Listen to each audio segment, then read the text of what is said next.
복음의 말씀이 선포될 때에 이것을 듣고 사람들이 어떻게 반응하는가, 어떤 방해가 있겠는가, 그거에 대한 가르침을 주셨습니다. 그리고 오늘 본문에서도 동일하게 예수님은 계속해서 비유로 가르치고 계십니다. 오늘 비유는 천국의 비밀을 알려주고 계십니다. 오늘 말씀을 함께 묵상하면서요, 정말 이 천국, 하나님의 나라가 우리의 삶에 어떤 의미를 가지는가 다시 한번 돌아볼 수 있게 되길 소망합니다. 또 조금 더 구체적으로요, 내 삶에 이 천국이 어떻게 드러나야 하겠는가 한번 고민해보고 또 주님 앞에 기도해 볼 수 있는 시간 되길 소망합니다. 그리고 더 나아가서 우리가 하나님의 나라에 속한 자들이기 때문에 이 세상, 이 악한 세상을 어떻게 살아나가야 할 것인가 또한 고민해보고 결단할 수 있는 시간 될 수 있길 주님의 이름으로 축원합니다. 우리 31절로 33절 제가 세 번역으로 다시 한번 읽어드리겠습니다. 예수께서 또 다른 비유를 들어서 그들에게 말씀하셨다. 하늘나라는 겨자씨와 같다. 어떤 사람이 그것을 가져다가 자기 밭에 심었다. 겨자씨는 어떤 씨보다도 더 작은 것이지만 자라면 어떤 풀보다도 더 커져서 나무가 된다. 그리하여 공중의 새들이 와서 그 가지에 깃들인다. 예수께서 또 다른 비유로 그들에게 말씀하셨다. 하늘나라는 누룩과 같다. 어떤 여자가 그것을 가져다가 가루 서말 속에 살짝 섞어 넣으니 마침내 온통 부풀어 올랐다. 아멘. 두 가지 비유를 들어주고 계십니다. 한 가지는요, 겨자씨가 어떻게 자라는지 그 비유를 드셨고요. 또 다른 하나는 이 밀가루 속에 누룩, 이스트죠. 이게 어떻게 이 반죽을 부풀게 만드는가 이야기하셨습니다. 우리가 오늘 비유에서 혼동하면 안 되는 것 중에 하나가 이후 마태복음에서 예수님이 너희가 겨자씨만한 믿음이 있거든 이라고 말씀하시는 부분이 있습니다. 그것과 다른 부분입니다. 오늘 이 비유들의 초점은요, 먼저 천국에 맞춰져 있습니다. 하나님의 나라가 이 땅에서 어떻게 드러나게 될 것인지 예수님이 그 비밀을 비유로 가르쳐 주신 것이죠. 먼저 천국은 겨자씨가 자라는 것과 같다고 말씀하셨습니다. 여러분, 겨자씨를 혹시 실제로 보신 적이 있으신가요? 이승현 권사님 손 번쩍 드셨는데 저도 처음 본 적은 없다가 월마트였는지 퍼블릭스였는지 정확히는 기억이 안 나는데요, 향신료 섹션에 가보니까 이게 포피 시드랑 같이 머스타드 시드가 같이 있더라고요. 그래서 한번 본 기억이 있습니다. 근데 그 한 알이요, 정말 작아요. 이게 얼마나 작은지 손으로 이렇게 간신히 봐야 보일 정도로 작습니다. 그런데 이 씨앗이요, 좋은 밭에 심겨져서 잘 자라면 10피트까지 자란다고 해요. 3m 정도 자란다고 합니다. 눈에 보이지도 않는 만큼 이게 있는 듯 없는 듯 싶지만 어느 순간 되돌아보면 훌쩍 자라있는 걸 확인할 수 있게 되는 거죠. 또 무엇보다도 예수님은 늘 듣는 사람들이 쉽게 알아들을 수 있는 비유를 사용하셨잖아요. 지금 예수님은 갈릴리 바닷가 근처에서 가르치고 계십니다. 그리고 이 갈릴리 바다 근처에는요, 또 이 지역에는 겨자 풀들이 약간 길가의 잡초처럼 어디에서나 찾아볼 수 있는 흔한 풀이었습니다. 그래서 예수님이 바닷가에서 이 비유를 말씀하신 그 순간 사람들이 예수님을 보면서 또 길가에 자라있는 겨자 풀들을 보았을 거예요. 아, 그렇지. 겨자씨가 있는 듯 없는 듯 하다가 어느 순간 우리들의 눈에 들어오지 하면서 더 훅 다가왔을 것입니다. 누룩의 비유도 동일합니다. 여러분, 이스트랑 밀가루랑 같이 두고 나서 구분해 보세요 하면은 선뜻 구분하실 수 있는 분 혹시 계신가요? 맨눈으로는 구분하기 힘들 겁니다. 냄새를 맡아보든지 좀 맛을 보든지 해야 그 차이가 느껴질 것입니다. 그런데 이스트가 들어간 반죽과 들어가지 않은 반죽의 가장 큰 차이가 무엇인가 하면 시간이 지남에 따라 반죽의 상태가 달라지는 거죠. 동영상을 찾아보니까 정말 이스트를 잘 먹은 밀가루 반죽은요, 계속 이렇게 끌어오르는 것처럼 살아 숨쉬고 있더라고요. 툭 건드리면 훅 줄어들었다가 시간 지나면 또 부풀어 올랐다가. 그런데 중요한 건 이 밀가루 반죽을 누가 여기에 내가 이스트 넣었어 라고 말해주지 않는 한 시간이 지날 때까지 알지 못한다는 것입니다. 그리고 이 이스트를 많이 넣지도 않아요. 예수님 시대 당시에는 어땠을지 모르겠지만 현대 제빵에서는요, 이 준비한 밀가루의 1% 정도 되는 양의 이스트만 넣는다고 합니다. 정말 극소량의 이스트가 전체를 부풀게 한다는 것이죠. 이 두 가지의 모습이 지금 이 세상에 임하는 천국의 모습과 같다는 것입니다. 예수님이 오심과 또 복음이 전해짐으로 말미암아서 천국은 이미 예수님 시대 당시에 은밀하게 이 세상에 전해지기 시작했습니다. 예수님 시대 당시까지만 하더라도요, 이 천국이 이미 임한 것인지, 예수님이 오신 것인지, 메시아가 오신 것인지 있는 듯 없는 듯 하나님의 나라가 이렇게 예수님을 통해 임하셨죠. 그런데 그 이후 우리가 복음이 전해지는 모습을 보게 될 때에 어떻게 하나님의 나라가 확장되어 나가는가, 우리는 그것을 보게 됩니다. 예수님 처음에 오실 때 가장 낮은 곳으로 오셨습니다. 예루살렘 궁전도 아니고요, 시골 마을의 마구간의 목수의 아들로 오셨습니다. 하찮은 직업에 하찮은 신분으로 오셨죠. 공생의 기간에는 어떠셨나요? 물론 예수님이 표적도 행하시고 또 제자들도 데리고 다니셨지만 다른 유대 공동체와 비교해 봤을 때 그 무리는 비교적 하찮은, 좀 천대받는 무리였을 것입니다. 이때만 해도 예수님이 전하시는 복음이 있는지 없는지, 메시아가 오셨는지 안 오셨는지 사람들은 잘 몰랐다는 거죠. 그런데 예수님이 죽으시고 부활하시고 복음의 소식이 전 세계로 퍼지기 시작합니다. 유대와 사마리아를 넘어서 오늘날에 이르러서 우리가 복음이 어디까지 퍼져 있는가 직접 보게 됩니다.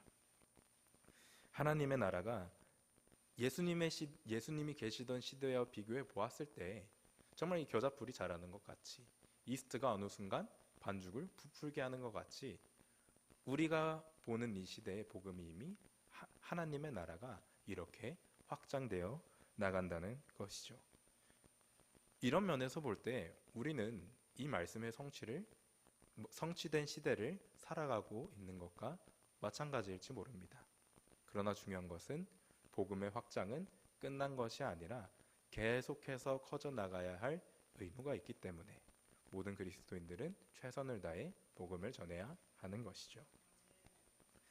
그리고 이 천국의 확장은 우리가 눈으로 보는, 또 느끼는 이 세상뿐만 아니라 우리의 믿음 안에서도 이루어집니다.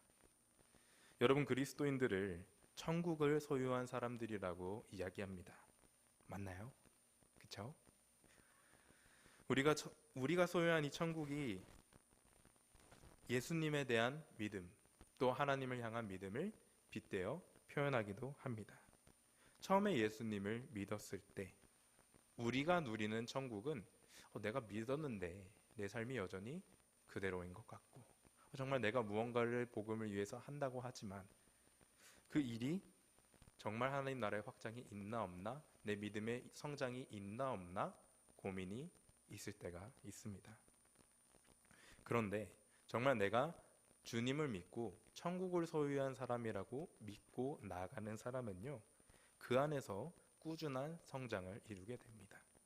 그리고 어느 순간 뒤돌아 보았을 때 하나님을 향한 나의 믿음, 예수님을 믿는 나의 믿음이 처음에는 이 겨자씨만 했지만 어느 순간 부풀어 올라서 그 확장된 천국을 누리고 있는 스스로를 발견할 수 있게 되는 것이죠. 이렇게 꾸준한 천국을 누리는 사람은 결국 사도 바울 선생님의 말과 같이 세상이 감당할 수 없는 믿음의 사람이 되는 것입니다. 이런 하나님 나라의 확장을 우리가 매일의 삶에서 경험할 수 있게 되길 소망합니다. 때로는 정말 우리가 물리적으로 복음을 전하는 일로 동참하기도 하고 내 안에서 예수님과 관계가 깊어지는 면에 있어서 지금 내가 하고 있는 게 맞는지, 정말 내가 잘하고 있는 게 맞는지 정확히 구분하지 못할 때가 있습니다. 그럼에도 예수님은 분명히 말씀하셨어요. 천국은 그렇게 확장되어 나가는 거라고. 시작은 작고 보이지 않을 수 있지만 어느 순간 훌쩍 자라있다는 것입니다. 그래서 우리가 이 천국을 잘 알고 잘 소유하게 된다면 복음을 위한 헌신에 이바지할 수 있게 되는 것 아니겠습니까? 정말 내 개인의 삶에서 또 타인을 대하는 과정에 있어서 우리가 소유한 천국을 잃지 않는 저와 여러분들 될 수 있길 주님의 이름으로 축원합니다. 이어지는 34절로 36절의 말씀에서는요, 예수님이 이 비유로 말씀하시는 이유에 대해서 먼저 설명을 해줍니다. 마태가 분명하게 기록을 하고 있죠. 이 모든 것을 비유로 말씀하신 이유는 말씀의 성취를 위함이라. 그리고 앞선 9절 13장 11절의 말씀을 살펴보면요, 이렇게 기록하고 있습니다. 말씀의 천국의 비밀을 아는 것이 너희에게는 허락되었으나 그들에게는 아니 되었나니. 앞선 12장의 내용을 잠깐 살펴보면요, 예수님이 누구이신가에 대한 의구심이 이 무리들 가운데, 사람들 가운데에 커지기 시작했습니다. 누구는 예수님이 바알세불의 힘을 빌려서 귀신을 내쫓는다 이야기하기도 했습니다. 그렇게 예수님은 비유로 말씀하시면서 진짜 천국에 관심을 가지고 들으려는 사람들과 그렇지 않은 사람들을 구별하려 하신 것입니다. 예수님이 전파하시는 천국에 정말 관심이 없는 사람이었다면 비유의 말씀은 오히려 더 어렵게 다가오고 천국에 대한, 이제 예수님에 대한 관심이 더 이상 이어지지 않았을 것이기 때문이죠. 그래서 예수님 말씀하시잖아요. 너에게는 허락되었으되, 천국을 침노하는, 천국을 바라보는 너에게는 허락되었으되 그들에게는 허락되지 아니하였다. 그래서 이렇게 예수님이 비유로 말씀하시는 것입니다. 그리고 이 제자들이 얼마나 천국에 관심이 있었는가는 사실 36절 말씀에 잘 드러나 있습니다. 우리 제자들의 모습이 이렇게 기록되어 있어요. 제자들이 나와 이르되 밭의 가라지 비유를 우리에게 설명하여 주소서. 예수님께 나아가서 본인들이 이해하지 못한 부분에 대해서 물어봅니다. 반대로 생각해 보면 예수님이 방금 하신 겨자씨와 누룩의 비유는 제자들이 알아들었던 것 같아요. 그런데 모르는 게 있으니까 예수님께 직접 나아가서 물어봅니다. 그리고 이 모습이요, 단순하게 예수님 이거 좀 알려주시면 안 될까요? 의 약한 뉘앙스가 아니라 원어를 살펴보면 이 디아사페손, 발음이 어렵네요. 디아사페손이라는 단어가요, 분명하게 하다라는 의미를 가졌는데 중요한 것은 이 단어가 명령형으로 쓰여졌다는 것입니다. 예수님한테 이렇게 얘기한 거죠. 예수님 빨리 좀 알려주세요. 저 이거 궁금해서 미치겠습니다. 못 참겠습니다. 이런 열정이 제자들 가운데에 있었다는 것입니다. 우리에게 이런 말씀을 사모하는 모습 또한 있을 수 있기를 소망합니다. 제가 요즘 청소년들을 가르치면서 느끼는 것 중에 하나가, 우리가 지금 보내고 있는 시대가 참 적용을 찾기는 너무 좋은 시대인데 성경 말씀 그 자체를 바라보기에는 참 힘든 시대가 되었다라는 것을 느낍니다. 아이들과 대화를 하면서도 그리스도인이면 이거 하고 저거 하고 저거 하고 저거 하면 되죠 라고 잘 알고는 있는데 그게 어디 말씀에서 나온 건지는 사실 잘 모르는 경우가 많더라고요. 그래서 우리가 신앙생활 하면서 또 말씀을 읽으면서 모르겠고 궁금한 점들이 있을 때 물론 찾아볼 수 있죠. 그런데 일단 우리는 성령을 소유한 사람들이니까요, 내가 먼저 좀 더 읽어보고 그래도 잘 모르겠으면 지금 나의 영의 목자 되신 우리 목사님과 또 목자님들과 저나 박전우사님에게 물어볼 수 있는 이런 말씀을 향한 열정이 우리 가운데에 있을 수 있길 소망합니다. 이런 갈망을 가지고 있을 때, 이런 영적인 갈구가 있을 때요, 예수님은 결코 무시하지 않으시기 때문입니다.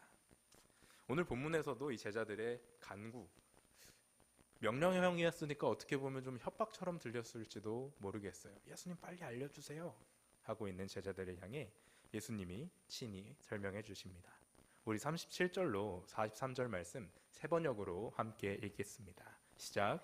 예수께서 말씀하셨다. 좋은 씨를 뿌리는 이는 인자요 밭은 세상이다. 좋은 씨는 그 나라의 자녀들이요 가라지는 악한 자의 자녀들이다.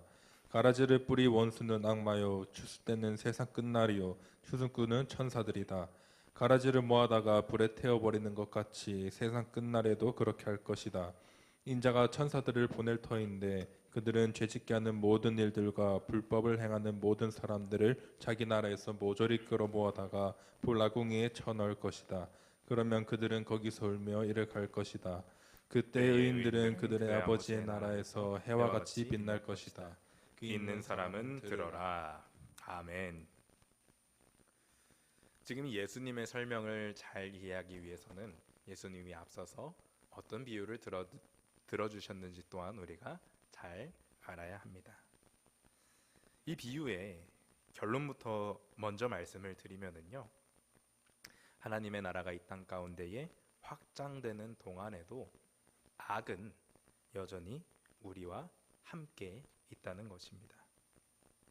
여기서 오해하시면 안 되는 게 복음이 전해질수록 악한 것도 더 세진다의 의미가 물론 그럴 수도 있겠지만 그런 의미로 말씀하신 게 아니라 천국이 완전하게 전하여지는 그 때가 이를 때까지 좋든 싫든 악한 것들은 우리와 공존한다는 것입니다. 하나님을 믿는다고 이야기하면 특히 요즘 시대에 나 교회 다녀, 나 예수 믿어 라고 이야기하면 빠지지 않고 늘 따라오는 논쟁이 있습니다. 하나님이 존재하시고 선하시다면 악은 이 세상에 왜 존재하는가? 그리스 시대부터 이어져온 유구한 전통을 가진 논쟁입니다. 많은 비기독교인들 혹은 크리스천들조차도 이 문제에 대한 해답을 얻지 못하고 많이들 넘어지기도 합니다. 그런데 제가 지금 이 이야기를 드리는 것은 이 자리에서 그 답변을 드리고자 하는 것이 아닙니다. 열띤 토론을 원하시는 분은 예배 후에 저나 임 목사님을 찾아주시기 바랍니다. 이 악에 대해서 오늘 예수님이 비유로 뭐라고 말씀하시는가 한번 살펴보기 원하기 때문에 이 말씀을 드렸습니다. 가라지의 비유를 살펴보면요, 가라지가 자라는 것 예수님도 알고 계십니다. 이 세상에 악이 있는 것 예수님도 알고 계십니다. 그래서 종들이 그걸 찾자마자 뭐라고 얘기하는지 한번 살펴볼까요? 13장 28절에 이렇게 얘기합니다. 이것을 뽑기 원하시나이까? 악이 보이자마자 지금 이거 다 뽑아버릴까요? 복음이 전해지는 것과 악이 공존하는 거 좀 맞지 않는 것 같습니다. 뽑아버릴까요? 라고 종들이 이야기하니까 예수님의 답변, 주인의 답변이 무엇입니까? 가만두라, 가라지를 뽑다가 곡식까지 뽑을까 염려하노라. 씨를 뿌리신 예수님의 1차 목적이 무엇입니까? 곡식이 잘 자라서 열매 맺게 하는 것입니다. 복음이 잘 심겨지고 하나님의 나라가 확장이 되어서 복음의 열매가 이 세상에 맺혀가는 걸 원하시는 분이 하나님 아버지시라는 것이죠. 그런데 원수가 와서 씨를 뿌렸대요. 마귀가 악한 것들도 같이 심어서 복음이 자라면서 악한 것도 자라게 했다고 합니다. 그러다 보니 눈에 보이는 당장 이 악한 것들이 있지만 뽑다가 복음의 열매들도 같이 없어져 버릴 수는 없잖아요. 하나님이 악을 제하시겠다고 또다시 심판으로 모두를 없애버리신다면 예수님이 이루신 복음의 사역들, 구원의 사역들 완전해질 수 없는 것이잖아요. 그래서 하나님이 유예하고 계시다는 것입니다.